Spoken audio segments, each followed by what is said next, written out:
নমস্কার, আমি পৌলমী। আপনাদের স্বাগত জানাই স্কাই টিভি নেটওয়ার্কের পর্দায়। আজ বছরের শেষ রবিবার। আপনারা অবশ্যই আনন্দ উৎসবে মেতে উঠুন, কিন্তু সাবধানতা অবলম্বন করে। গত রবিবার সপ্তাহের সেরা খবরে তুহিন কুমার আদককে তুহিন দাস বলে উল্লেখ করায় এই অনিচ্ছাকৃত ভুলের জন্য আমরা ক্ষমা প্রার্থী। ভাঙড়ে অগ্নিকাণ্ডের ঘটনার পর পুলিশি তৎপরতা থেকে বিষ্ণুপুরের কর্মীদের মনোবল ধরে রাখতে বিজেপি মহিলা মোর্চার সভানেত্রী, বারুইপুরে নিষিদ্ধ মাদক পাচার চক্রের হদিশ থেকে শুরু করে সোনারপুরের সাংসদ অভিনেত্রীর বড়দিন পালন, সপ্তাহের বাছাই করা খবর নিয়ে আমাদের এই বিশেষ নিবেদন সপ্তাহের সেরা খবর। ভাঙড়ে ভয়াবহ অগ্নিকাণ্ডের পর বেআইনি তেলের দোকানে অভিযান পুলিশের। ভোটের আগে বিজেপি কর্মীদের মনোবল ধরে রাখতে বিষ্ণুপুরে বিজেপি মহিলা মোর্চার সভানেত্রী। নিয়ন্ত্রণ হারিয়ে ভাষায় ট্রাকের সাথে যাত্রী বোঝাই বাসের সংঘর্ষে জখম 4। বারুইপুরে আইনজীবীকে অপহরণ করে 16 লক্ষ টাকার মুক্তিপণ দাবি, তদন্তে বারুইপুর থানার পুলিশ। বারুইপুরে গাঁজা পাচার করতে এসে পুলিশের জালে উড়িষ্যার 4 পাচারকারী, উদ্ধার 38 কিলো গাঁজা। জয়নগরে নিষিদ্ধ হেরোইন সহ গ্রেফতার এক মাদক ব্যবসায়ী। সোনারপুরে বড়দিন পালনে সাংসদ মিমি চক্রবর্তী। একমাত্র বিজেপি পারবে সোনার বাংলা গড়তে, কুলপির জনসভায় বললেন দিলীপ ঘোষ। শুরু হলো দক্ষিণেশ্বর নোয়াপাড়া মেট্রো ট্রায়াল। আসছি বিস্তারিত খবরে। বারুইপুরের পর এবার জয়নগর। চণ্ডীপুর বাজার থেকে নিষিদ্ধ হেরোইন সহ গ্রেফতার এক মাদক ব্যবসায়ী।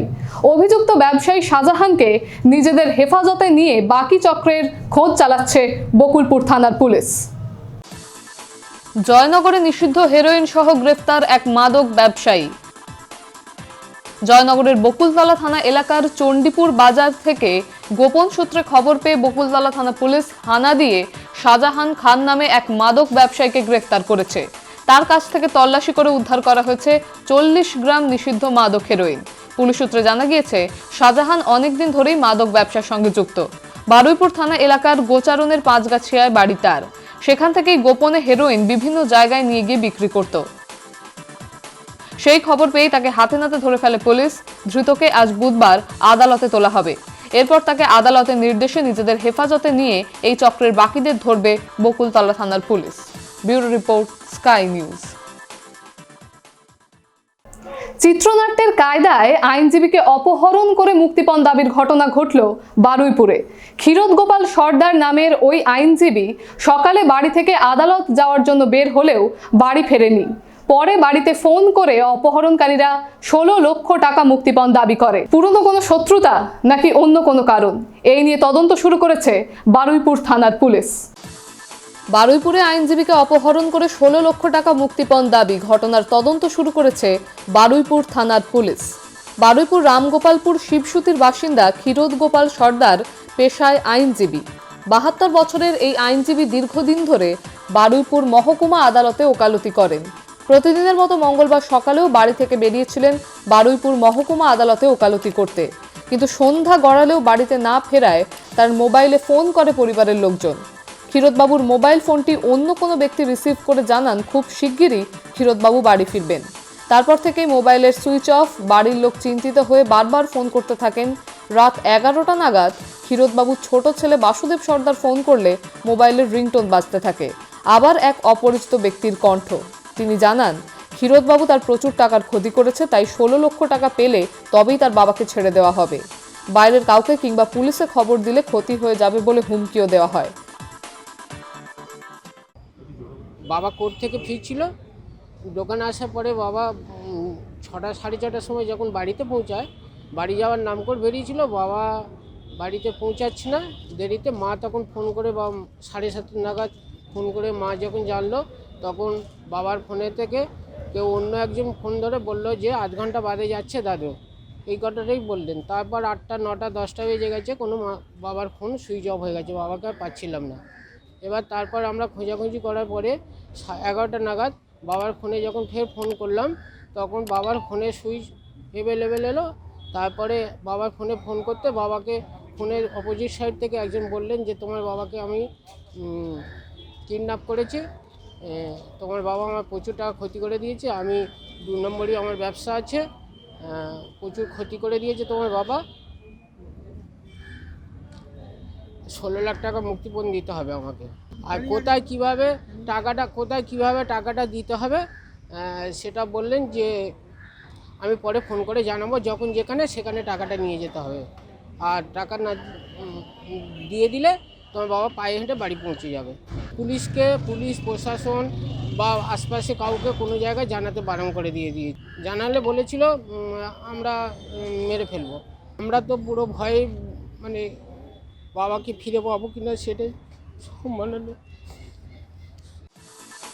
এরপরে আতঙ্কিত পরিবার রাতেই বারুইপুর থানাতে একটি জেনারেল ডায়েরি করেন।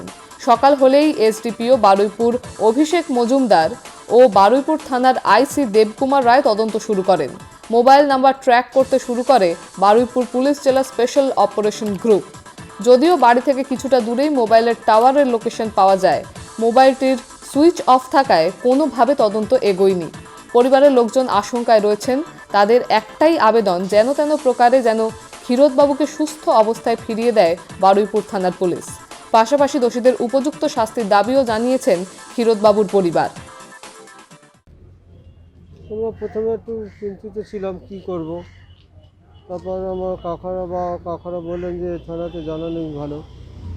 কোর্টের লয়াররা সকালবেলা ফোন করলেন, যেহেতু ফোনে পাচ্ছেন না তখন বাড়িতে ফোন করলেন, তখন কোর্টের লয়ার বন্ধুরা জানতে পারলেন ব্যাপারটা, তারাও থানা আসলেন। পেশায় আইনজীবী ক্ষীরোদবাবুর কারোর সঙ্গে কোনো শত্রুতা ছিল কিনা তাও খতিয়ে দেখছে বারুইপুর থানার পুলিশ। যদিও 24 ঘন্টা কেটে গেলেও এখনও কোনো খোঁজ মেলেনি বারুইপুরের আইনজীবী ক্ষীরোদ গোপাল সর্দারের। ভয় ও আতঙ্কে রয়েছে গোটা পরিবার। অফিসার কিছুক্ষণ আগে এসেছিল, জায়গা স্পট সব ইনভেস্টিগেট করেছেন, থানার অফিসার করে চলে গেছে। আমরা চাইছি তার খুঁজে ঠিক মতো পাওয়া হোক, বাড়ি ফিরে আসুক যেমন গেছিল। যারা অপরাধী তাদেরকে ধরা হোক, সেটা প্রশাসনই করবে। আইন তো রয়েছে, তারাই নিজেরা ব্যবস্থা নেবে তাদের মতো করে। Bureau report, Sky news. নতুন বছরের আগেই ট্রায়াল শুরু হয়ে গেল নবনির্মিত নোয়াপাড়া দক্ষিণেশ্বর মেট্রো রেলের। সিআরএস এর অনুমতি না পাওয়া পর্যন্ত চলবে এই ট্রায়াল। সবকিছু ঠিকঠাক থাকলে নতুন বছরের শুরুতেই সাধারণের জন্য খুলে যেতে পারে এই নবনির্মিত 4 কিলোমিটারের মেট্রো পথ। খবর সূত্রের। শুরু হলো দক্ষিণেশ্বর নোয়াপাড়া মেট্রো ট্রায়াল। শুরু হলো নোয়াপাড়া থেকে দক্ষিণেশ্বর মেট্রো রেল পরিষেবা ট্রায়াল রান। আপাতত কয়েকদিন ধরেই চলবে এই ট্রায়াল রান। যতক্ষণ সিআরএস এর অনুমতি না মিলবে ততদিনই এই ট্রায়াল রান চলবে। আজ থেকে শুরু হলো সেই ট্রায়াল রান। কোথাও কোনো ত্রুটি থাকলে বা সংযোজনের দরকার হলে তা তড়িঘড়ি করে ফেলা হবে, আর তারই তদারকি করছেন রেল অধিকর্তারা। দেখভালের সরজমিনে রয়েছে কলকাতা মেট্রো রেলের জেনারেল ম্যানেজার মনোজ যোশী। মনোজ যোশী জানান, নোয়াপাড়া থেকে দক্ষিণেশ্বর মেট্রো রেলের যাত্রাপথ 4 কিলোমিটার, আর এই যাত্রাপথের সিআরএস না পাওয়া অবধি এই ইন্সপেকশন চলবে বলে তিনি জানান।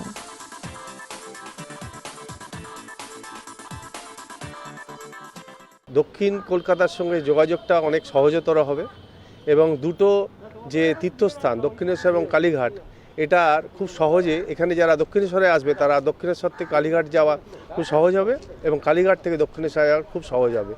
এই কমিউনিকেশনটা কিন্তু মমতা বন্দ্যোপাধ্যায় করেছিলেন, সেই চিন্তাভাবনা নিয়ে সেটা আজকে সফলের রূপ নিতে চলেছে। ট্রায়ালের দর্শন পেলাম, খুবই ভালো লাগলো। খুব একটা উত্তেজনা আসছিল যে এত সুন্দর জায়গা, এত রেকটাও খুব সুন্দর ছিল, তো দেখে ভালো লাগলো। জানি না ভবিষ্যতে কবে এটা উদ্বোধন হবে, তবে শুনেছি সামনের বছরে কোনো এক দিনে কেন্দ্রীয় মন্ত্রীদের অ্যাভেলেবল অনুযায়ী এটা উদ্বোধন করা হবে। Bureau report, Sky news. শীতের মরশুমে বিজেপির যোগদান মেলা।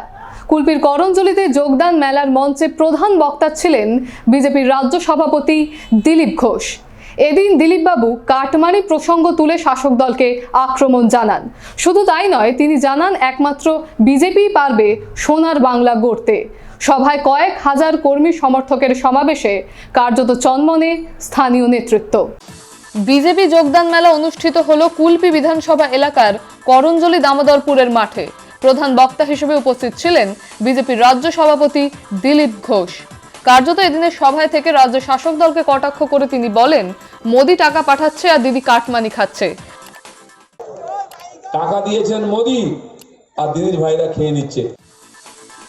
পাশাপাশি তিনি জানান আগামী বিধানসভা নির্বাচনে সাধারণ মানুষের জবাব দেবে। পাশাপাশি তিনি কটাক্ষে সুরে বলেন, দিদি বলেছিল বদল চাই, বদলা নয়, কিন্তু আমরা বদলের সাথে বদলাও নেব। সবাই মিলে লড়বো, সবাই মিলে লড়বো। সে সোনার বাংলা আমরা আমাদের হাত দিয়ে গড়তে চাই। সবাইকে দেখা হয়ে গেল ফেল, ভারতীয় জনতা পার্টির চান্স, তাকে একবার সুযোগ দিন। আর আমরা যা কথা দিই কথা রাখি। মোদি যা কথা দেন কথা রাখেন। আমরা ভোট দিই তাও আমাদেরকে বাড়ি ঘর, চাল ডাল তেল গ্যাস সব ব্যবস্থা করেছেন। যদি এখানে বিজেপির রাজত্ব হয়, বিজেপির দ্বারাই সোনার বাংলা হবে। এদিনের সভায় কয়েক হাজার মানুষের ভিড় জমে। মূলত 2021-এর বিধানসভা নির্বাচন যত এগিয়ে আসছে ততই বিজেপির কড়া হুঙ্কার একের পর এক বিধানসভায়। কার্যত এদিনের সভার পর বিজেপির রাজ্য সভাপতি দিলীপ ঘোষ সাগরের উদ্দেশ্যে রওনা দেয়। Bureau report, Sky news. সোমবার সাত সকালে বিষ্ণুপুরের কাছে ডায়মন্ড হারবার রোডে সিমেন্ট বোঝাই ট্রাকের চাকা পাংচার হয়ে বিপত্তি। কলকাতাগামী সরকারি বাসের সাথে সংঘর্ষে আহত হয় এক ট্রাকের চালক, খালাসি সহ বাসের 2 যাত্রী। আশঙ্কাজনক অবস্থায় আহতদের কলকাতার হাসপাতালে স্থানান্তরিত করা হয়। তবে সপ্তাহের শুরুতেই অফিস টাইমে 117 নম্বর জাতীয় সড়ক অবরুদ্ধ হয়ে যাওয়ায় নাজেহাল হতে হলো নিত্যযাত্রীদের। সিমেন্ট বোঝাই ট্রাকের সামনের চাকা পাংচার হয়ে বিপত্তি। নিয়ন্ত্রণ হারিয়ে ভাষায় ট্রাকের সাথে যাত্রী বোঝাই ট্রাকের সংঘর্ষে জখম 4। অল্পের জন্য রক্ষা বড়সড় দুর্ঘটনার হাত থেকে। ঘটনার জেরে সকাল থেকেই চরম যানজট জাতীয় সড়কে। পুলিশ সূত্রে জানা যায়, একটি সিমেন্ট বোঝাই ট্রাক কলকাতার দিক থেকে ডায়মন্ড হারবারের দিকে যাওয়ার সময় সোমবার সকাল প্রায় 8:30 নাগাদ দক্ষিণ 24 পরগনা বিষ্ণুপুর থানা এলাকার ভাষার কাছে ডান পাশের সামনের টায়ার পাংচার হয়ে নিয়ন্ত্রণ হারিয়ে একটি কলকাতাগামী যাত্রী বোঝাই সরকারি বাসের সাথে সংঘর্ষের জেরে গুরুতর জখম হন ঘাতক ট্রাকের চালক ও খালাসি। এছাড়াও জখম হন আরও 2 বাস যাত্রী। স্থানীয়রা জখমদের তড়িঘড়ি উদ্ধার করে আমতলা গ্রামীণ হাসপাতালে নিয়ে গেলে দুজনের অবস্থা আশঙ্কাজনক হওয়ায় তাদের কলকাতা হাসপাতালে স্থানান্তরণ করা হয়েছে। 10 টাকার ট্রাক, আচ্ছা, এ কলকাতা যাচ্ছিল আর সিমেন্টের গাড়ি কলকাতা থেকে আসছিল। কলকাতার গাড়ি যেটা আসছিল সিমেন্টের গাড়িটা, ও সামনের টায়ার উড়ে যায়, উড়ে গিয়ে এর বাঁয়ে গিয়ে পুরো মেরে দেয়। হ্যাঁ, ডান দিকে পুরো মেরে এর টায়ার সব ভেঙে গেছে। তার সাথে ড্রাইভারের পায়ে চোট লেগেছে, তাকে প্রশাসন হসপিটাল নিয়ে গিয়ে ভর্তি করেছে। এখন মোটামুটি ভালো আছে, বড় সড়ো দুর্ঘটনাতেই বেঁচে গেছে। লরি আর 460, লরি আর 460 দুটো দুর্ঘটনা ঘটে, তার পিছনে বাস এসে মেরে দিয়েছে।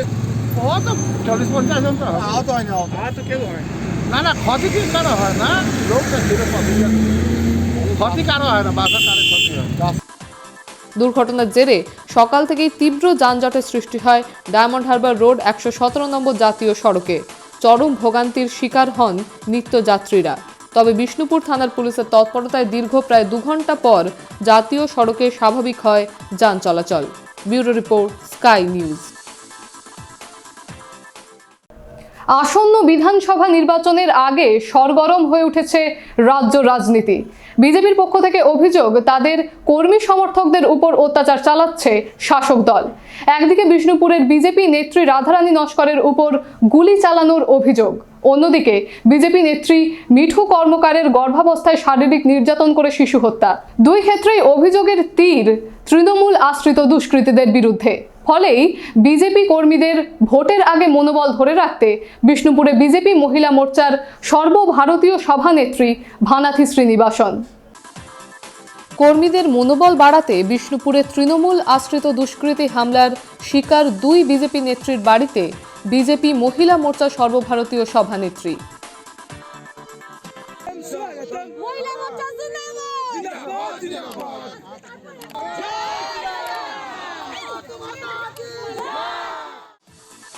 চলতি বছরের 7ই সেপ্টেম্বর দক্ষিণ 24 পরগনা বিষ্ণুপুর থানা এলাকার রঘুদেবপুরে বিজেপি করার অপরাধে আগ্নেয়াস্ত্র সহ তৃণমূল আশ্রিত দুষ্কৃতীরা বিজেপি নেত্রী রাধারানী নস্করের বাড়ি চড়াও হয়ে হামলা চালায় বলে অভিযোগ। পাশাপাশি গুলিবিদ্ধ হন রাধারানী নস্কর। দীর্ঘ কয়েক মাস চিকিৎসার পর রঘুদেবপুরের বাড়ি ফেরেন রাধারানী ও তার পরিবার।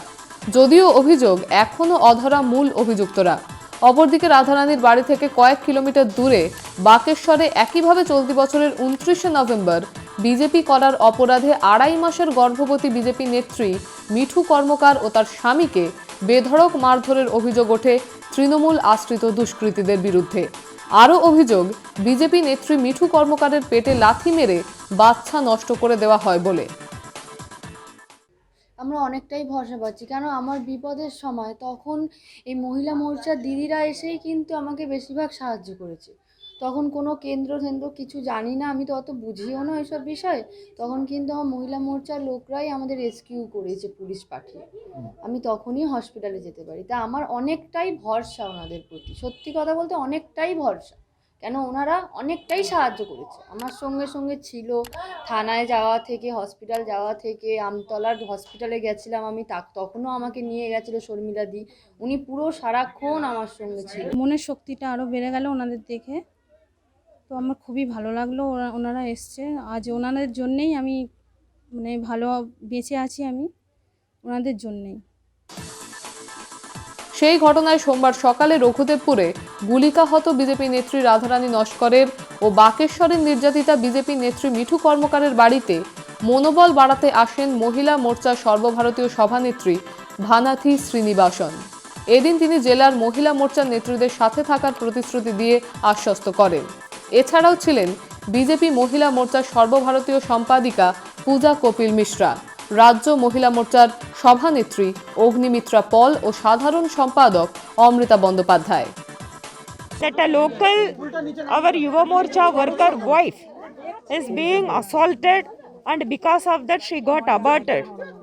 And even while she was going to hospital to take a treatment, even the doctor did not write that it is because of somebody has attacked, because of that the abortion has happened.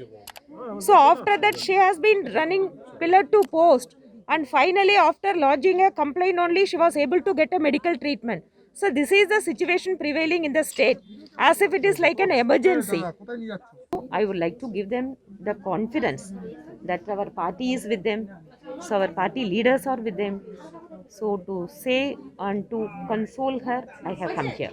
ভারতীয় জনতা পার্টির মহিলা মোর্চার সর্বভারতীয় সভানেত্রী বানাথি দি আজকে ছুটে এসেছেন এবং আজকে এখানে এসে দেখতে পেলেন যে মিঠু কর্মকার, যার 3 মাসে সে প্রেগনেন্ট ছিল, তাকে পেটে লাথি মেরে 15 জন দুষ্কৃতী, এখানকার যে এমএলএ আছেন, শোনা যাচ্ছে তারই কাছের লোক, তারা 15 জন এসে মিঠু কর্মকারকে পেটে লাথি মেরে তার 3 মাসের যে বাচ্চা ছিল তাকে নষ্ট করে দেয়, অ্যাবর্শন হয়ে যায়। এর জন্য কে দায়ী? মাননীয় মুখ্যমন্ত্রী একবারও মনে হয়েছে এখানে এসে ওনার সাথে দেখা করার? কিছু দূর আগেই রাধারানী নস্করকে গুলি করা হয়েছিল, তৃণমূলের গুন্ডারা এসে গুলি করেছে। মাননীয় মুখ্যমন্ত্রী এসেছেন একবারও মনে হয়েছে তার যে এখানে আসা উচিত? তার তো মন কাঁদে হাতরাসের জন্য, এখানকার মেয়েদের জন্য তার মন কাঁদে না, বাংলার মেয়েদের জন্য তার মন কাঁদে না, কারণ কি এটা ভোট ব্যাংক নয় বলে। যদিও বিজেপির তোলা অভিযোগ অস্বীকার করেছে শাসক দল, তাদের দাবি আইনের পথে চলবে। তবে এই ঘটনায় ইতিমধ্যে অনেক অভিযুক্তই গ্রেফতার হয়েছে, সেই তথ্য জানে না বিজেপি উচ্চ নেতৃত্ব। Bureau report, Sky news. Special operation গ্রুপের তৎপরতায় পর্দা ফাঁস ওড়িশার গাঁজা পাচারকারী চক্রের।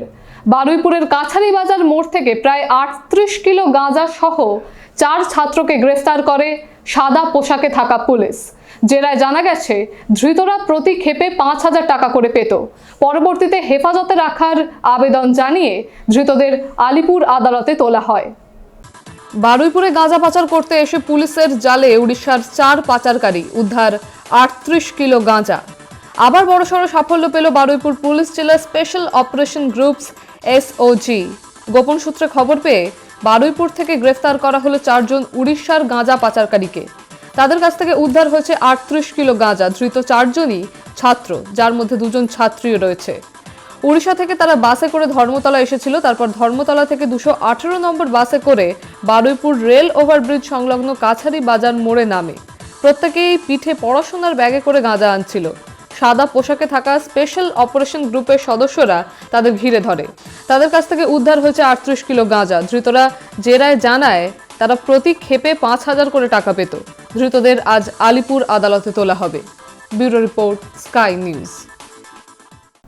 শনিবার ভাঙড়ে মর্মান্তিক অগ্নিকাণ্ডের পর নড়েচড়ে বসেছে প্রশাসন। বেআইনি তেলের দোকান অভিযানে লক্ষাধিক টাকার বেআইনি তেল সহ বিভিন্ন সামগ্রী উদ্ধার করা হয়। রবিবার দুপুর থেকে পুলিশের বিশাল বাহিনীর অভিযানে গ্রেফতার করা হয়েছে বাবু মোল্লা নামের এক অসাধু ব্যবসায়ীকে। বিধ্বংসী অগ্নিকাণ্ডের পর ভাঙড়ের বিভিন্ন এলাকায় বেআইনি তেলের দোকানে হানা দিল পুলিশ। শনিবার ভাঙড়ের ঘটকপুকুরের বেআইনি তেলের গুদামে আগুন লেগে মৃত্যু হয় 3 জনের। বিধ্বংসী আগুনের লেলিহান শিখায় পুড়ে ছাই হয়ে যায় প্রায় 4 থেকে 5টি দোকান। এই ঘটনার পর আজ দুপুর থেকে ভাঙড় থানার পুলিশের বিশাল দল বিভিন্ন এলাকায় বেআইনি তেলের দোকানে হানা দেয়। ভাঙড়ের পাগলাহাটে একটি দোকানে হানা দিয়ে প্রায় লক্ষাধিক টাকার বেআইনি কেরোসিন তেল উদ্ধার করে পুলিশ। ওই কালকের ঘটকপুকুরে একটা তেলের দোকানে আগুন লেগে গেছিলো, তার জন্য এখানে খুচরো তেল বিক্রি করছিল সব, তাই তাকে এই মানে সিজ করতে এসেছে, বিরিয়ানি বিক্রি করছে। শনিবার সকালে ভাঙড়ের ঘটকপুকুর বাজারে ব্যবসায়ীদের কাছে সকালটা একেবারেই আলাদা ছিল, অন্য আর 5টা দিনের মতো ছিল না।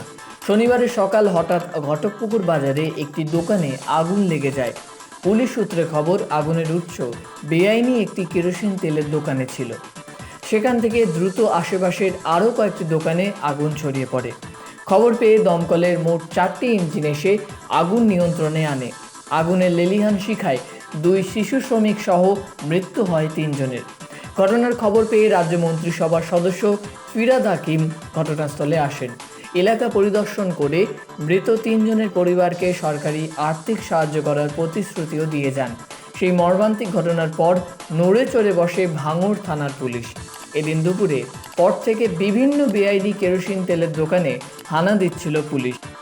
সেই সময় পাগলাহাট বাজারের একটি দোকান থেকে 1000 লিটারের ওপর তেল সহ বিভিন্ন সামগ্রী উদ্ধার করে পুলিশ। পুলিশ সূত্রে খবর, প্রায় লক্ষাধিক টাকার তেল ও বিভিন্ন সামগ্রী উদ্ধার করা হয়েছে। ঘটনায় ভাঙড় থানার পুলিশ বাবু মোল্লা নামে একজনকে গ্রেপ্তার করে। দুপুরবেলা তো আমি এসে দেখলাম এরা সব খুঁজছে, দোকানটা ছিল না, তারপরে তো তেল তুলে নিচ্ছে। তেল আগে তো অল্প বেচতো, এখন এইটা নিয়ে একটু বেশি, এই 3 বছর মতন পুলিশ এসে এই যে সিজ করে তেলগুলো তুলে নিয়ে যাচ্ছে। অন্যদিকে নলমুড়ি বাজারে বেআইনিভাবে আটা তৈরি করার অপরাধে আরও একজনকে গ্রেপ্তার করে ভাঙড় থানার পুলিশ। ধৃতদের আগামীকাল বারুইপুর মহকুমা আদালতে তোলা হবে। Bureau report, Sky news. বিশেষভাবে সক্ষমদের সাথে বড়দিনে সময় কাটালেন যাদবপুরের তৃণমূল সাংসদ মিমি চক্রবর্তী। সোনারপুরে সাংসদ অভিনেত্রী এদিন একটি ফিটনেস ক্যাম্পের উদ্বোধন করেন ও শীতবস্ত্র বিতরণ করেন।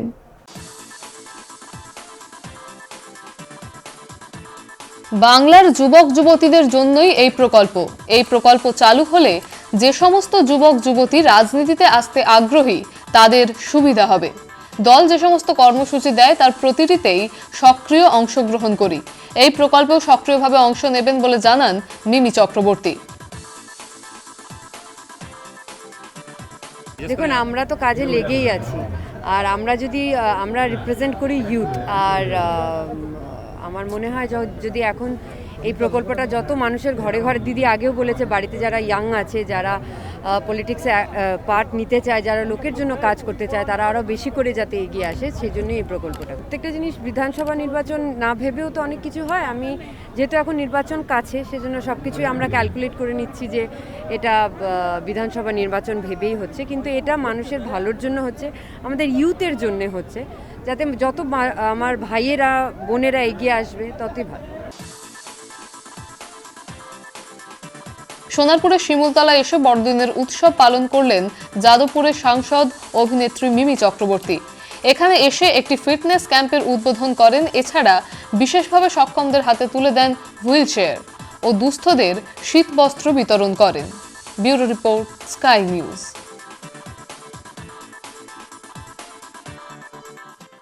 ভাঙড়ে ভয়াবহ অগ্নিকাণ্ডের পর বেআইনি তেলের দোকানে অভিযান পুলিশের। ভোটের আগে বিজেপি কর্মীদের মনোবল ধরে রাখতে বিষ্ণুপুরে বিজেপি মহিলা মোর্চার সভানেত্রী। নিয়ন্ত্রণ হারিয়ে ভাসায় ট্রাকের সাথে যাত্রী বোঝাই বাসের সংঘর্ষে জখম 4। বারুইপুরে আইনজীবীকে অপহরণ করে 16 লক্ষ টাকার মুক্তিপণ দাবি, তদন্তে বারুইপুর থানার পুলিশ। বারুইপুরে গাঁজা পাচার করতে এসে পুলিশের জালে উড়িষ্যার 4 পাচারকারী, উদ্ধার 38 কিলো গাঁজা। জয়নগরে নিষিদ্ধ হেরোইন সহ গ্রেফতার এক মাদক ব্যবসায়ী। সোনারপুরে বড়দিন পালনে সাংসদ মিমি চক্রবর্তী। একমাত্র বিজেপি পারবে সোনার বাংলা গড়তে, কুলপির জনসভায় বললেন দিলীপ ঘোষ। শুরু হলো দক্ষিণেশ্বর নোয়াপাড়া মেট্রো ট্রায়াল। এই সপ্তাহের মতো সংবাদ এই পর্যন্তই। সমস্ত খবরের আপডেট পাওয়ার জন্য চোখ রাখুন স্কাই নিউজের পর্দায়। আপনারা আমাদের সোশ্যাল নেটওয়ার্কে ফলো করতে পারেন। আমাদের ফেসবুক হ্যান্ডেলটি হলো স্কাই টিভি নেটওয়ার্ক ইন এবং আমাদের ইউটিউব হ্যান্ডেলটি হলো স্কাই টিভি নেটওয়ার্ক। নমস্কার, শুভরাত্রি।